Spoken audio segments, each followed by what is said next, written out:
and a very warm welcome to what we hope will be quite a special series of Good, Bad and Rugby episodes. Those of you who've been with us for a while will know that we love open and thought-provoking conversations. We like to create spaces where our guests are able to go wherever they want, and that is something we feel very passionately about. And the series that we're doing, and this episode in particular, is absolutely no different. We are doing this in conjunction with Vodafone. This is the Vodafone Breaking Through series. And what we are looking to do is to dive deep into the journeys, the challenges and the experiences that our guests have been through. In this series, we envisage a message to our audience that tackles the question, how can we all be just a little bit better in 2021? And what do we mean by better? Perhaps a bit more accepting, understanding, sympathetic. There's a lot of transmit in the world at the moment, and there's not necessarily a lot of listening. And that is the hope over the course of 3 short shows, that we just have a little bit of a time out to understand, to listen, and to perhaps come away with 1 or 2 learnings as we move forward. We also hope to be able to shed a light on a world of rugby that is totally inclusive and accepting. It's something that we'll all have seen, it's something we'll all have read about, and we very much passionately believe that given the audience we have at Good, Bad and Rugby, we should be doing our bit as well. And a man who is very passionate about this topic is our very own Half, who has kindly put aside his eggs to join us this morning. It is something you're very passionate about, and that's why I think we're able to do this with real sort of genuine interest, is that this is a story and this is a movement and this is a topic that you have spoken about in great detail and actually put your action into action as well, if that makes sense. Your words into action, if you know what I mean. Why? Yeah, I mean, well, for so many reasons. Firstly, I think for a lot of people in the LGBT plus community, I may look like somebody that may not be accepting. I may have all the traits or the kind of demeanor that maybe you would think wouldn't be sort of passionate about this. And I think firstly, that couldn't be further from the truth. I always kind of feel a bit of a passion towards people who have to go through this kind of journey and how scary it can be. And I've reached out to lots of different people and seen firsthand how hard it could be, but also talking to even people like, Caitlin Jenner when I was in the jungle, and just her kind of complete fear of what was going to happen. So many people, it would become suicidal about this kind of stuff. We talked about to Nigel Owens about it. People feel that so much pressure to do this, and actually interesting, even with Caitlin, that huge transition she went through, she discovered that everybody was so kind of welcoming, and the people that mattered were welcoming. And I kind of want to fight the good fight to be as much of an ally as I can to everybody, to show A, we're all supportive, B, it actually doesn't matter what you are and how you are, and that as long as you're a good person, that's all I'm really interested in. Oh man, wise. Let's bring our first guest to the series, who I'm told is a chemistry-loving sports psychology graduate, but most of us will know him as the super talented English referee that is Craig Maxwell-Keys. Thank you for joining us. How are you? I'm very well, thank you. Yourself? Yeah, we're all right, actually. I think you've joined this call before we started recording. You're full of positivity, and I think Hask and I are still trying to work out which way we're facing. It's early, and I'm not sure the coffee's kicked in. It's very good of you to join us. Out of interest, why? Why did you want to join this?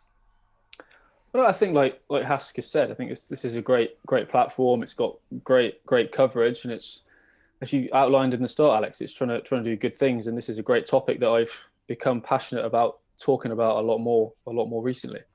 So thank you for giving me that platform. Well, we're delighted to have you on. Let's get into the big stuff. It's a big old topic, isn't it? And you have been on quite a journey. It's never easy to sort of put yourself out there. But tell us when it was that you first, and how you found the confidence to tell your friends and your family that, what you wanted to be in life was a referee. It's a great one, actually. All of them, when they found out I was refereeing, were like, nah, there's no way you can be a referee. You're a quiet, shy introvert. There's no way that you can possibly do that. And yeah, I become a different person when I step over that white line, it appears. Because away from the rugby pitch, I will shy away from conflict as much as I can, yet on the pitch, I'm thrown into the middle of it. I'm joking, obviously. You've obviously got a fine line to walk at the moment, because refs at the moment have got a very good name in the game, but you've got so much more to your story as well. Is a conversation like this, and I suppose we've spoken prior to recording about things we'd like to get into. Does this feel very natural to you now? Is it a very easy conversation to have, or do you still have to take a bit of a deep breath and think, I'm doing this for the right reasons, let's get into it? Do you know what I mean? No, definitely. It's an easier conversation to have than it's ever been, but I'll be lying if I said there still wasn't the apprehension. Not the apprehension about me being honest. I'm quite happy to be honest about my story and where I was and how I feel about things. But still, even me, I've got the apprehension of saying stuff that will offend people. So it's my view, it's my perspective on it. There is no right or wrong, I suppose, way of talking about this, particularly when it comes to like giving advice or people and the journey they've been on. It's so unique to individuals. This is simply my take on it. But yeah, nerves about offending people, yeah, that still affects me. And is that something that you notice on a day-to-day basis? Is it something that happens once in a blue moon? I mean, how often do your fears actually manifest themselves? Probably not that frequently. It's more the fears of other people. I'm talking to a lot more people nowadays that want to ask me questions, want to delve into sort of my journey, but don't know how to phrase what they want to say, or they're so petrified of saying something that will offend me, they just skirt around the issue, which I think is a problem in itself. So that's probably the biggest challenge that I'm facing, is the fear of other people not wanting to offend people, so not talking about stuff, which is exactly the wrong thing, I think. I mean, I sort of sit sometimes in a similar situation because it is a bit of a minefield out there. But I think, do you think this is the case because we're just in a real period of readjustment where we were sort of perhaps for a long time not where we wanted to be, and then we're now overcompensating, and people who feel maybe have struggled are now coming back to really sort of the best character now sort of going over it because they really want to make sure it never happens again. There probably is a bit of that, isn't there? And it probably links back to what you said at the start, Alex, about listening. I think people need to do a lot more listening, and if the person you're listening to is trying to do the right thing and is coming at it from the right angle, then they need to be given a bit of slack to be allowed to have that conversation. This is fascinating, because actually what you're saying here, I think I would very, very directly put onto my shoulders, which is, I think if you look at the world today, 10% at the top are shouting madly and are hard to listen to. The 10% at the bottom are very sort of passionate and are doing it the right way. And there's probably a chunk of people, 80% in the middle, who consider themselves good people and want to do the right thing, but are nervous of the top 10% and getting it wrong, and sort of nervous of the bottom 10% and not getting it right. And that possibly, if I'm being very open about this, is where I sit. It's 2021, and I mean this with the greatest respect. I want nothing but happiness for people on their journey, and none of it's really my business. And I think the reason I say that is that what I would like to get out of this from my perspective is understanding how and why it's important that I don't just do nothing because I'm frightened of it, if you see what I mean. And I wondered if you had a response to that in the way that, and the journey that you've been on. There are a lot of good people out there who want to do the right thing, but they're terrified of getting it wrong. Yeah, no, I think that's the massive challenge that we face to want to address. Like, I think before I came on, I think there's some new stats out that I read, obviously with it being Pride Month. I think you look at rugby clubs, so the 60% of people will use or hear gay slurs used, but 90% of people would welcome someone from the LGBTQ plus community to a rugby club. Now, clearly there's a massive disconnect there. So you're not going to be able to welcome someone if you're using gay slurs in your club. So that disconnect obviously is what needs addressing. And yeah, it's how you go about doing that, which is the next frontier. Because like you look at Quins, they have their Pride match, Pride Month. The RFU, I think, is going to march in the Pride sort of event when it happens in September. Those are great catalysts to start a conversation, but it's the work that goes on behind them that I think needs a lot more focus, because that's what will yield change at a grassroots level. And that's probably where we're going to start making it a lot more comfortable for people to have those conversations that you talk about, Alex. Interesting. I would say that I think that's probably the biggest, taking the kind of the minefield about, using the right language. I think the biggest issue for me, and one of the pitfalls that I have, and this is why I never, ever, ever pretend to be whiter than white, is just using homophobic language and the way it is used in sport. You know, because I genuinely believe, of all the clubs I've played at, if a player felt like he wanted to address his sexuality and come out, I don't think there would ever be any issue. I don't think anybody would say anything. But then exactly what you're saying, in terms of the use of like, that's gay, this is gay, whatever, that happens way too often. And actually, towards the end of my career, in a couple of times in the change room, people would use language that they weren't using it in a homophobic manner, but they were using it because it become common parlance. And that for me is something that we have to consistently address. And I actually think, bizarrely, some of these younger kids coming through now are a lot better at it. You know, I actually hear some kids, you know, they wouldn't say that. I talk to some parents, and their kids are coming to them and saying, "Dad, you can't say that. This can't be said. This, etc., etc." So I think there is some positive change, but I think certainly that for me is an issue. Craig, tell me a little bit. I want to come back to obviously, you know, the current scenario and perhaps a sort of an action point or two for people. But tell me about your journey first of all. My journey probably started at university, and then I went off to be, as you mentioned earlier, went into the world of pharmaceutical science for 2 years. Which would be quite just as an aside. What is that? Up in the beautiful part of Cambridgeshire, so over in Ely. So we were working with a load of major pharma companies on a whole host of drugs, from blood pressure drugs to drugs to treat Alzheimer's. So it would have been a fascinating field at the moment. I'm not going to lie, with vaccine development. But yeah, then, well, in my parents' eyes at the time, I threw it all away to become a rugby referee. It was their take on it, having spent 4 years and thousands of pounds getting a degree. I think in my eyes, you've thrown it away, becoming a rugby referee as well. I didn't know that's what you were doing. What were you thinking? Oh yeah, chasing a dream, eh?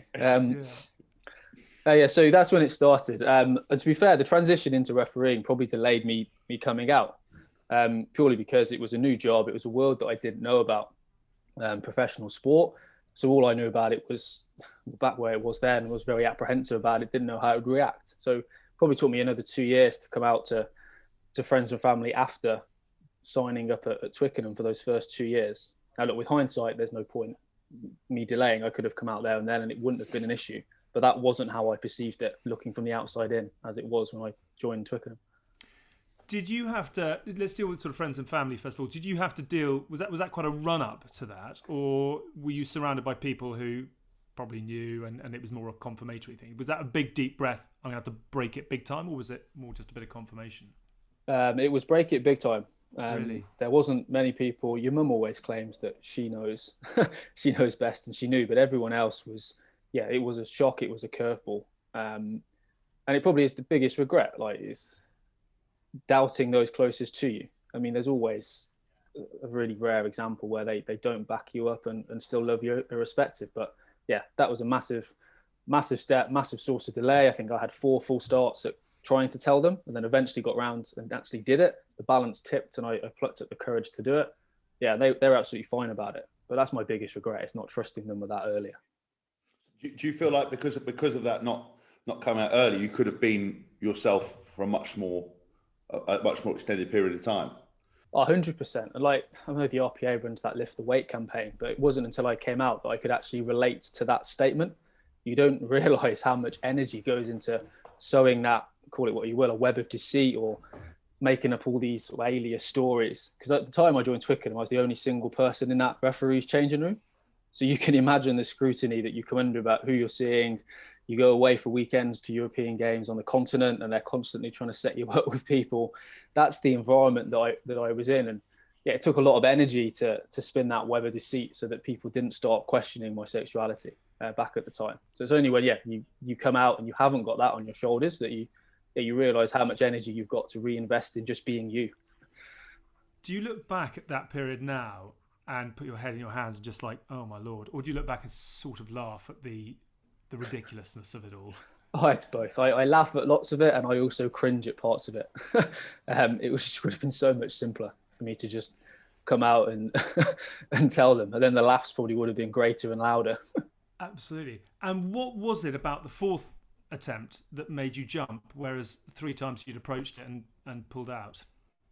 I was surrounded by more and more people who had other halves to share stuff with, whether it was their successes or their failures, and they were going on a journey through life with them. And I didn't have that, and I was never going to have that unless I came out. So that's probably what tipped the balance. So all the fears about how people would react and whatever else out there was soon outweighed by the fact that I want to live my life and I want to share it with someone else. Did you have any concerns about how, once you address it with your family, the rugby community would take it and how you'd be able to do your job? To be honest with you, I was probably naive to that. Rugby was always a safe space for me. So whenever I went into like a match day, like I was very disconnected from sort of my personal world. It was game face on, I'm there to do a job. And the saying that rugby doesn't really care who you are, where you're from. It just provides you do your job. That's all it really matters. So yeah, that for me wasn't an issue. And look, based on how the players, the coaches and my fellow referees reacted, it was nothing but a wave of positivity. And it's probably the one thing that struck me was how many people went out of their way to talk to me, message me, and to pass that on. That is really interesting. I mean, to sort of pick up on it, I mean, has rugby been a very safe space for you in that regard? And are you surprised by the level of positivity? It's been a really safe space. Am I surprised by the level of positivity? I probably am, but I probably shouldn't be. Now I know a lot of the people there. I think I've been full-time for 7 years, so you get to know people really well. I shouldn't be surprised that it was that positive, but it's still quite nice to see that it does have that reaction. Do you think it made life a little bit easier having someone like Nigel become out and so focused? Because when we talk to, for example, a lot of women's rugby players about their careers, more often than not, this top generation now said that when they were coming through, they had no sort of peers, they had no inspiration. There was no one at the top of the game. Now, your Emily Scarretts and Nolly Watermans, they've been there and done that. So these young girls coming through now have kind of figureheads and inspirations. And I wonder for someone like yourself, whether seeing Nigel be so vocal, actually, I don't know if you've looked into his journey, but we had him on the show, and I knew that it was difficult for him, especially coming from, a Welsh valley where, I think he says his dad, and they were talking about Maneth Cerrig.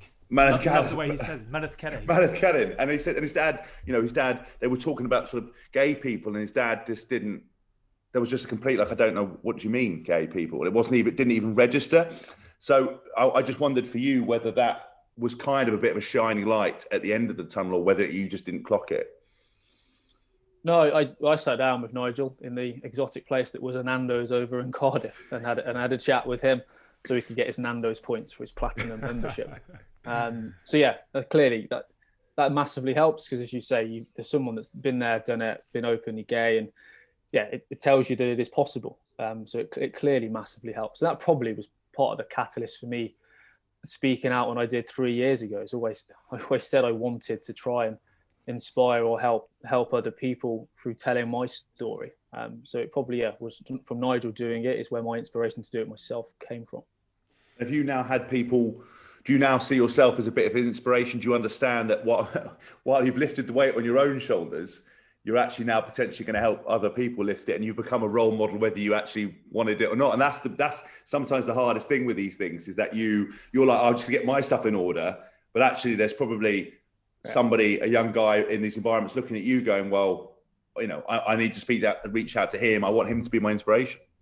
No, 100%. As you say, definitely it's an indirect consequence, but it's a very good indirect consequence. So yeah, there's been a few people either themselves message me or speak to me and say they've plucked up the courage to tell I think there's one guy that had told his mum but not his dad, and I gave him the courage apparently so he could tell his dad.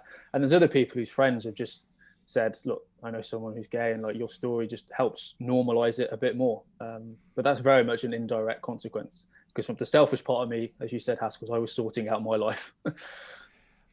One of the things that we're very keen to do in this series is to ask the guests who come on to leave a few postcards for people who might want a bit of a reference point if they're on a journey of their own. And we're going to put these on our website, and I'm sure we'll do some social media around them as well. So it's just people who perhaps are starting out on it, or they are trying to work out which direction, you know, to take, etc. And those like you, Craig, who've been there and done it and have broken through, etc. Your views and your thoughts, I think, will be hugely helpful. So we asked you to submit a few questions, a few answers to some of our questions, and I'm just going to pick a couple of them out here, and we'll pop them up on the website, as I say. So the first one we asked you was, my greatest fear was ... and I conquered it by ... Yeah, so greatest fear was losing those closest to me. I think I conquered it by realizing that I was losing a lot more by choosing to live a lie. So that was the only reason I got that perspective was time. And everyone's journey to coming out is very different. It takes completely different lengths of time. Some people never get there. But yeah, the longer I was in the closet, yeah, I realized I was losing a lot more by living a lie. And was that a gradual process, or was that a sort of massive penny drop? I cannot keep doing this kind of deceit to myself type thing. It's very incremental. It's probably very incremental. And as it got closer and closer when I came out, yeah, it piled on quite quickly. So it did change at the end pretty rapidly to me to get to that point. The second one we asked you, and I think it's always really important actually, often there's a lot more cut through when people, it's exactly how I deal with my children. If you shout at them, they don't listen. If you encourage them and you talk to them and you engage with them, they do whatever you want. And I often think humour is a very good way to get cut through, particularly in conversations where, you know, there is a real significance to it. So we did ask you, the funniest moment on my journey was ... Being told that I couldn't possibly be gay because I've got a shocking dress sense, can't sing and I can't dance. All of the above being true. Come on, if you're going to take to the dance floor, what is your weapon of choice? A little rumba, a little salsa? What do we got in the locker? Something? Oh no, I'm normally my OCD kicks in, and I normally go to the dance floor to arrange the Macarena so everyone's doing it in the same direction and not all over the place at once. Yeah. I think Macarena may have just given away something there. There's a little. Yeah, Craig, you're definitely gay if you're organising a Macarena. I'm sorry, there's no. Yeah.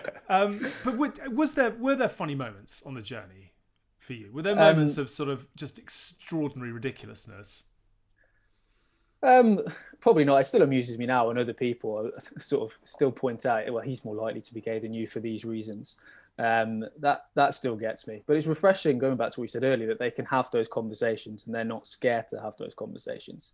Because like all the people I work with, even the person that made that comment, I think has since questioned whether he should have said it. I'm like, mate, I know you're an ally. I know your heart's in the right place. So it's very different to someone whose heart isn't in the right place and is just trying to have a cheap shot at you. Yeah. The next postcard we asked you to answer was, I learnt most from ... Yeah, so I discovered a load of sort of LGBT sort of Q plus sort of vloggers on YouTube, and I just sort of watched their journey through life, and that's probably what shone the light as much as Nigel on this is what you can have, this is what's possible. So yeah, going and doing that research, I suppose living my life through someone else's lens, is what got me to the point where sort of I want to live that life myself and not just watch it on YouTube. Good on you. We'll put some links up as well, actually, if people are looking for things to inspire and to help and to educate, etc. The one piece of advice I wish I could have told myself is, don't doubt the love and support of those closest to you. That's the biggest single one, because that delayed me coming out for a very long time and probably was the biggest source of angst. And it's my biggest source of embarrassment now, that I should ever doubt those people that were never going to push me away. Why did you doubt them? Was that on you or was that on them? It's probably on me and my own insecurities. I think a quote that I picked up a few years ago is, how can I ask other people to love me when I can't even love myself? So it was me accepting who I was before I could then ask others to do it in return. It probably links into that. With that kind of thought process, and it's a very, we sort of touched on it at the start, a very kind of standard belief that you know, if how can someone accept you if you don't accept yourself, and you know, that fear of the unknown. Do you think there's anything more we could do, or something that would try to help reassure people that that's not the case? I mean, is there a lesson you've learned perhaps, or is it still just down to the individual? I think it's twofold. I think part of it is down to the individual going on their journey, because you don't want to pressurize anyone into doing something sooner than they're ready to. But from a rugby perspective, it goes back to what we touched on earlier as well. If rugby clubs are at the heart of their community, and some places it's the very epicenter of a community. So it's going back to the language and what they hear in and around that club to create as safe a space as possible, so that they don't have those lingering doubts. Because, for example, like one of the things that delayed me coming out was someone that I know said, "Oh, if you want to progress refereeing wise, just say you're gay, and then it will tick a load of boxes, so they'll promote you really fast." Now, that person is one of my greatest supporters and an ally. But at the time I was in the closet, that completely threw me, because I then didn't want to come out anytime soon, have my career take off, because then they'd be like, "Yeah, see, told you so." So it's being aware the consequences of what you say to who you say is the massive piece. That is a very good takeaway. I think that might be the moment. That certainly, is a very powerful statement that you've made there. Moving on, if you're ever stuck, you should ... This was probably the hardest one to answer, but I said you should just dream and then make it happen. Now, that dream could be something very small, like you could just be in the bottom of a rut and want to get to a positive place. And then how you get out that rut, whether it's talk to someone, which is probably the best thing to do, or it could be dreaming big about refereeing a World Cup final. So whatever the scale you apply it to, dream and then put a plan in place to make it happen. And when did you realise on your journey that you weren't trying to fulfil dreams, you were too busy running from nightmares type thing? That probably dawned on me quite late on before I came out. I very much got the feeling, but like then, that I was just running around firefighting loads of different scenarios to protect my secret. And then you have no time and energy left to do anything, let alone dream. Yeah. The thing that surprises me most is how far we've come, which is often forgotten about. There has been a lot of progress in rugby and society generally, but there's a lot more to do. I think I saw a stat the other day that I think it's only legal in less than 30 countries in the world for gay people to marry, and there's 168 countries or something like that in the world. So a lot's been done, but when I saw that stat, I was like, wow, there's probably a long way to go here as well. I mean, I when we knew we were kind of going to do these interviews, I looked at the Sky News yesterday, and in Turkey, I think it was, a LGBT plus Q event, pride event, but people are getting arrested and beaten up. And you're like, how are we still doing this? But then I think, in this period of lockdown, lots of issues came to the fore, and I think it goes back to, look, I would never want to be offensive. I think common sense and context is always lost on social media and online. But while stuff like that is still going ahead, I think we have a lot of work to do, and I think for me, rugby can be a real shining light for that, because the perception, as I said, is we are the antithesis of what you would expect to be an accommodating environment. Yet I think we can be a shining light to that, and I think so many people would be so supportive. And I think if it's just trying to reassure those that aren't comfortable, because I think what I said is, and exactly what you're saying, is that how tiring is it living your life as somebody you're not? Like I can't imagine how hard that would be to have that burden of secrets and stuff and concerns and fears. As I said, and it's hard enough to do that. And I think we can do so much more to help promote that. But also, like you said, understand that we've come a long way. And I think I think if we were tested, you know what I mean? If we were tested, there's a judgment, the test come in, I think we would pass in rugby. I think we would do that. And I want more people to feel like they can, because I just think it would be a conversation of lads. I feel like I need to come out and be like, right, okay, sweet, let's just move on. And it doesn't matter. And we're here for you. We love you. And let's just crack on, because that's what's important, really. I think that's a very good point. I think there are a lot of people who we're far enough along the journey now that it doesn't matter. And I suppose that's one of the things I was going to put to you, is that from my perspective, I'm like, I don't mind whether you're. It doesn't mean anything to me. It's like not an issue, but that doesn't necessarily feel like that is enough right now, Craig, or is it? I don't know. I mean, if I was to say to you, great, Craig, really pleased for you, well done. I mean, I don't have any reaction to it, because it doesn't affect me in any way. It's not about me. It's not about you. I sort of don't know what to say, because I'm like, great, and therefore when people are expecting something from you and you're like, but I'm just really pleased for you, let's crack on to something else, is that enough?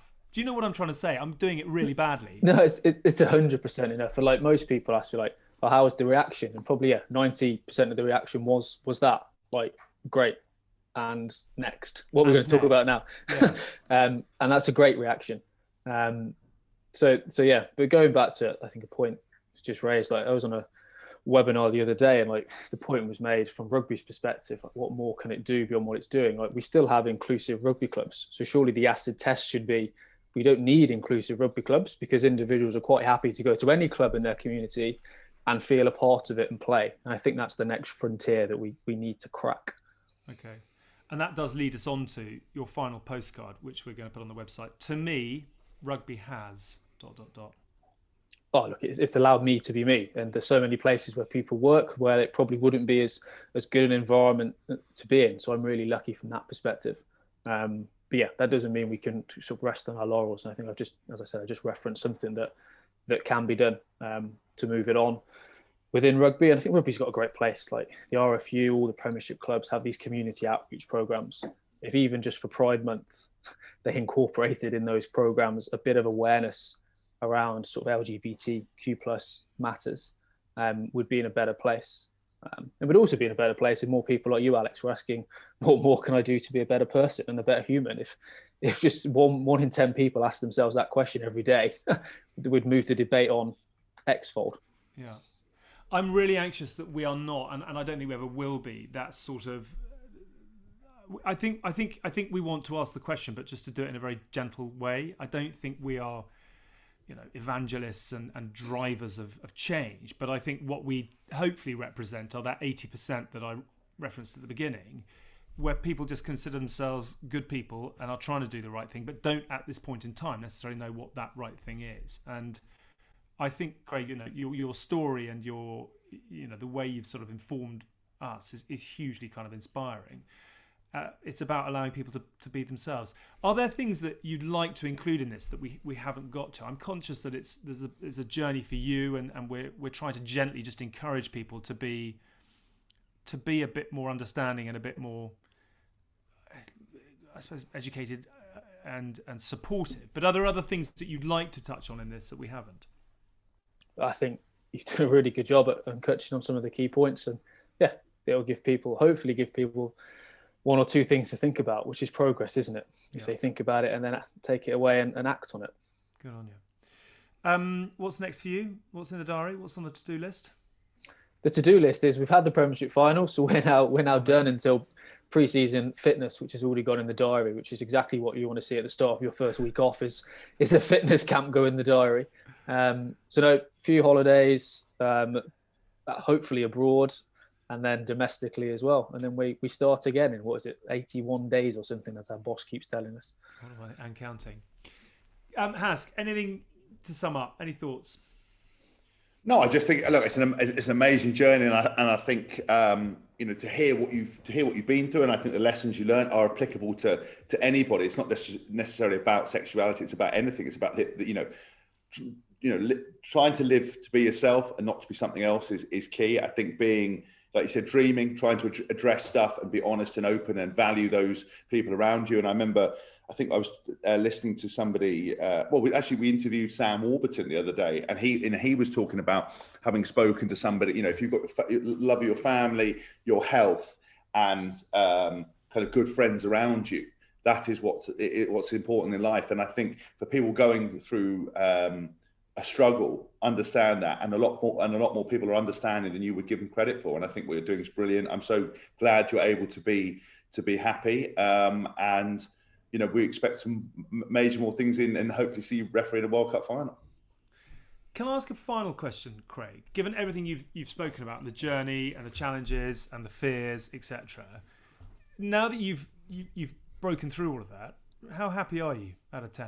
And I don't mean that in a sort of a weighty question, but do you look back now and think, Christ alive, that was bloody hard work, but I've made it through? Or are you still on that journey to get to where you want to? I think you're always on that journey trying to get to where you want to, setting yourself new challenges every week. But I thought I was happy back when I was in the closet. because there was lots going on in my life. Despite the fact I wasn't out, I had a new exciting career after university. My refereeing was going really well. So I thought I was happy.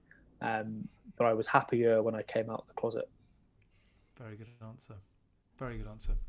Thank you so much for coming on the show. It's been really enjoyable. It's been fascinating. It's been educational, which is exactly what we wanted on this Vodafone Breaking Through series. And I hope that there will be a lot of people who listen, who are understanding, and I hope there'll be one or two who take what you've given us in your postcards and it helps them on their journey as well.